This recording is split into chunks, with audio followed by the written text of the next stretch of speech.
Volodymyr Zelenskyy, declared on Sunday that he is prepared to meet Russian President Vladimir Putin in Turkey personally, following Donald Trump's assertion that direct negotiations are essential to assess the possibility of peace. The world wonders if this meeting can truly pave the way for peace. The Kremlin has yet to respond to Zelensky's proposition, and he has not clarified whether he will proceed with the meeting if Russia ignores the 30-day ceasefire suggested by Kyiv and its allies on Saturday.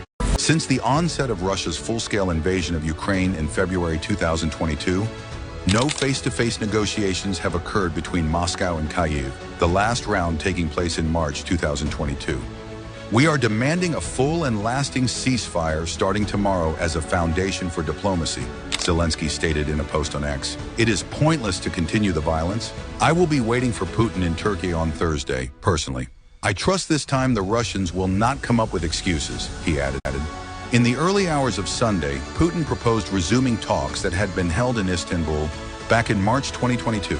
However, he did not address the 30-day ceasefire proposal put forth by Kyiv's allies. U.S. President Trump stated on his Truth Social platform, President Putin of Russia doesn't want a ceasefire agreement with Ukraine, but instead prefers to meet on Thursday in Turkey to negotiate a potential end to the bloodbath. Ukraine must agree to this immediately.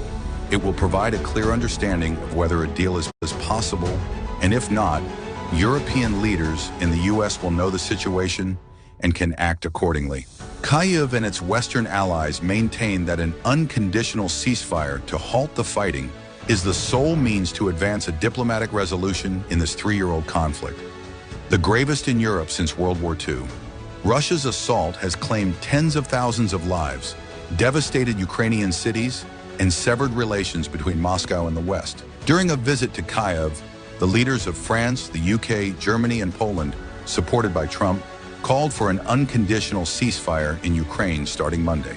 Zelensky's chief of staff, Andriy Yermak, stated that Kyiv would only engage in talks if Russia agrees to the ceasefire. Russia must cease fire first, then we can discuss everything else, he said, confirming Zelensky's readiness to end the war. The last in-person discussions between Russian and Ukrainian officials occurred in Istanbul in March 2022, leading to a now-abandoned peace proposal. Since that time, communication channels have been limited to the exchange of prisoners of war and the deceased. Zelenskyy has laid down the gauntlet, publicly stating his readiness and setting a clear condition. Now the world holds its breath, waiting to see if Putin will meet him in Turkey and if this high-stakes encounter can finally offer a glimmer of hope for a war.